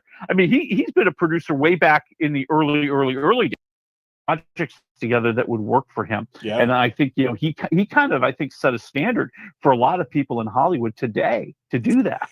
Yeah, well, it's of course he's got a lot of history with his dad and everything else. He's part of the old guard, so we'll have to see. And of course, he's going to be supporting Catherine Zeta, not Freddie Mercury. Apparently, a new queen in Hollywood. What are we talking about? We are talking about a new queen of the box office, my friends. Something very, very, very special happened over the weekend. See, there are people who track how much box office money you make when you're a lead actor. And for years and years and years, the man who was number one was Samuel L. Jackson, who has been a lead actor in tons of big hits. And all of his movies together have grossed $14.6 billion. But he was passed this weekend by Scarlett Johansson. Scarlett Johansson, because of Jurassic Park, shot ahead of him. She is now number one at $14.84 billion. And this is a really interesting, this is a great top 10 list. So Robert Downey Jr. is number three at $14.3 million, right? Or billion. Pardon me. Zoe Saldana is number 4 at $14.2 billion. Chris Pratt is at number 5 with $14.1 billion. I'm like, hey, all those people are in the Avengers. Yeah. And when you look at the top 10 list, everybody in the top 10 is in the Avengers except one person. One person stands alone. Who's it? On his own. Tom Cruise. At number 6, Tom Cruise. Yeah, right. Yeah. Tom Cruise at $13.3 billion. And I want to throw in here, this is not adjusted for inflation. I would like to see the adjusted for inflation numbers because I think that puts Tom Cruise towards number one. Oh yeah. Because remember, he had so many hits in the 80s and 90s when you didn't make as much money because the tickets weren't as high. I think if you adjusted this for inflation, he would be challenging for number one. I really think that. I agree with that. And of course, they're all so close now. It's going to be every time another one releases a movie, they'll be popping back up to the top, right? I mean, it's just that kind of thing. It's anyway, it's interesting. $14.8 billion in ticket sales. Whew. Okay. All right. Yeah, that's pretty good. I mean, if I only got 5% of that, I'd be okay, right? I mean, that was the right. 5%. That's all I want. 5%. All right. Well, let's move over to the movies. We've only got a couple this week. We've got Ballard, which is a new spinoff of Bosch. Ooh, I'm excited about this. Now, have you you say yes, but have you finished the Bosch series and Bosch Legacy? Have you watched them all? Okay. I have not watched all the Bosch stuff. I'm willing to admit that. Now, what I have seen, I do like. And, I don't think I'm giving anything away. Mr. Bosch is going to show up in Ballard. Yeah. It is the new Amazon Prime series. Like you said, it's a spinoff of Bosch. It's Maggie Q as Renee Ballard. I'm just going to say it. And I don't mean this in a mocking way. I actually mean this in a very admirable way. This is the American version of Department Q. Okay, so this is, Renee Ballard has been basically tossed into cold cases. Something happened. We learn about that during the series where she's really kind of on the outs with all the big wigs, and now she's been assigned to cold cases. And just like in Department Q, as she starts digging into one case, it starts opening doors to another one. And another one, and another one. And what she's going to find is going to rock Los Angeles. Okay, so is this by the same author? I mean, is this, I've forgotten the name of the author of the Bosch series, just all of a sudden my brain. It's the same person, yeah. Okay, yeah, so it's Michael Connolly, that's what it is. Yeah. So if he's still writing it and still helping produce it and still part of it, and Titus Welliver is still involved, I'm all in, because every one of those episodes was amazing. Oh yeah, and I've seen the first 3 episodes of Ballard, and I'm at 3 waffles because I think it's really solid. I think they do a wonderful job of making it a police procedural, right? I mean, they're trying to solve cases, so we are following along with them. We are thrilled as they're uncovering clues and trying to put clues together. They do a nice job bringing in a little bit of the humanity of the other characters, right? Because we want to root for them, we want to feel good for them. We're going to be watching them for like 10 episodes or something, right? So yeah, you want to learn more about them and like them, and we're getting a lot of background on what is it that happened to Ballard, because they kind of are slowly unraveling it throughout the series. I think it's very good. All right, well, I'm looking forward to it, and that means you've got to watch all the other Bosch stuff too, dude. All right, I know, I do, because I've liked what I've seen. I really have. 2 minutes left. Let's go over to the heavily anticipated James Gunn joint, Superman. I owe Mr. David Cornsweet an apology. Okay. He's a great Superman. Is he really? And this is a very good Superman movie. It's so, what James Gunn has done is he said, listen, you know the background of where Superman came from. Right. You know that he's dating Lois Lane. You know that Lex Luthor doesn't like him. So we're going to skip through all that establishing stuff. And he throws you into the middle of what's going on right now. Superman has troubles. Lex Luthor has got his number. He is fighting battles that he cannot win. He is interfering in stopping wars that many powerful figures have an interest in having happen. And the public is turning on him. And now Superman has to try to find a way to save everybody, even though they don't trust him anymore. Wow. That's a unique take. I mean, just like dropping you right in the middle. Good. Oh man. Yeah. All right. Well, we got a minute, so tell me, what do you think? I mean, I think it's great. I think it brings a lot of life and fun to the Superman movies. I mean, that was always the shot against the DC movies, right? They're dark, they're foreboding, they're not fun. Nobody has a personality. Throw all that away, because Superman has a great personality. He's fun. He's cocky. There's some funny moments in here. There's moments you're gonna laugh. There's lots of great drama in here. There's a wonderful plot. Yeah, maybe it's a little too intricate. Maybe it's a little too complicated, but it comes out as you watch the movie. And dude, Crypto the dog steals the whole thing. I am at 3.5 waffles for Superman. Wow. Okay. Well, we'll have to wrap this up on the after show, folks. We're out of time. We got to see you. We will see you tomorrow. See you on Monday. Have a great weekend.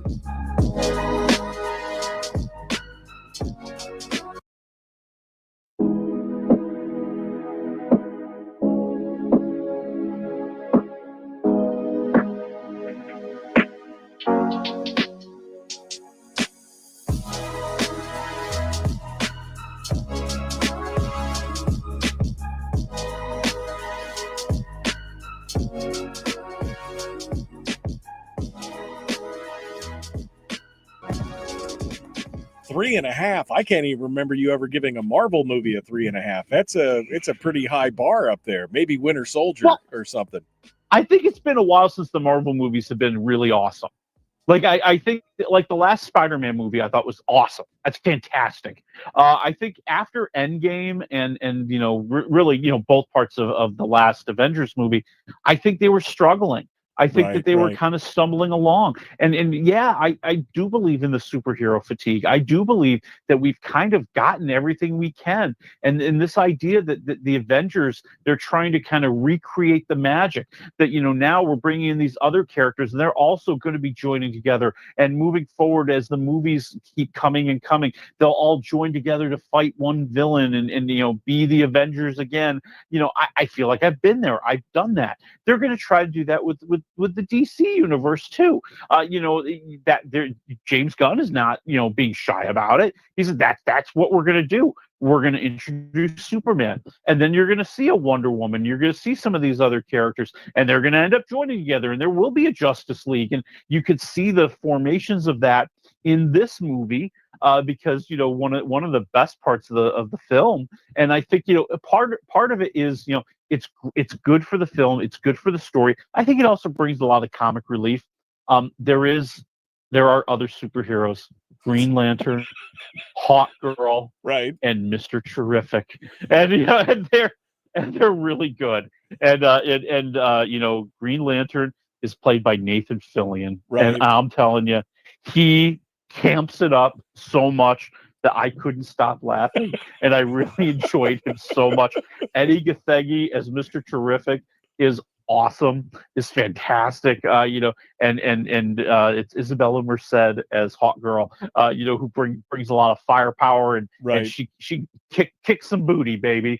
All right, so wow, you're getting all of that. I think that some of the characters get a little cartoonish. I'm not going to lie. That was my only drawback. I felt some of the characters were just a little bit too over the top, a little bit too broad. I think James Gunn is probably trying to walk a very fine line of having, a movie that has a very sophisticated plot and very sophisticated emotions here, and things that happen to Superman kind of are shocking, and that's why I don't want to tell you everything that happens. Right. But then there's also like moments where you have some of the bad guys are just idiots, like overly idiots, overly idiotic, overly imbecilic.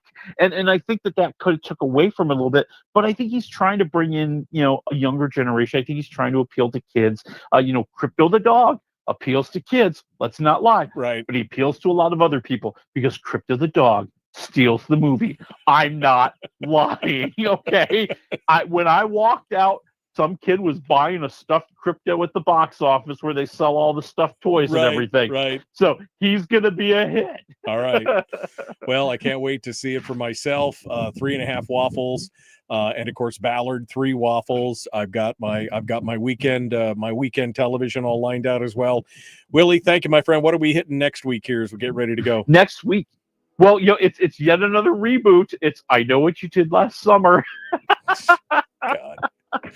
All right, this is like the 6th one or 5th one or something. I mean, right? I mean, God, something like that. Yeah. And now this is like a new generation, but like a lot of the stars from the originals are showing up. Yeah, Freddie Prinze has got a mortgage. Okay, Freddie Prinze has got a mortgage, so he's got to show up. His podcast. He's got to fund his. Right. He's funding that wrestling promotion, okay? Yeah. He needs the money. Yeah. His podcast is doing okay, but he just needs little bit more money. All right. Willie Waffle, wafflemovies.com. Thank you, my friend. Good to talk with you. We'll catch you next week. All right. See you next week. Folks, we're out of time. We got to go. We will see you on Monday. Have a good one.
We've shed our terrestrial radio skin, and now we are slimy lizard internet people. It's the Michael Duke Show.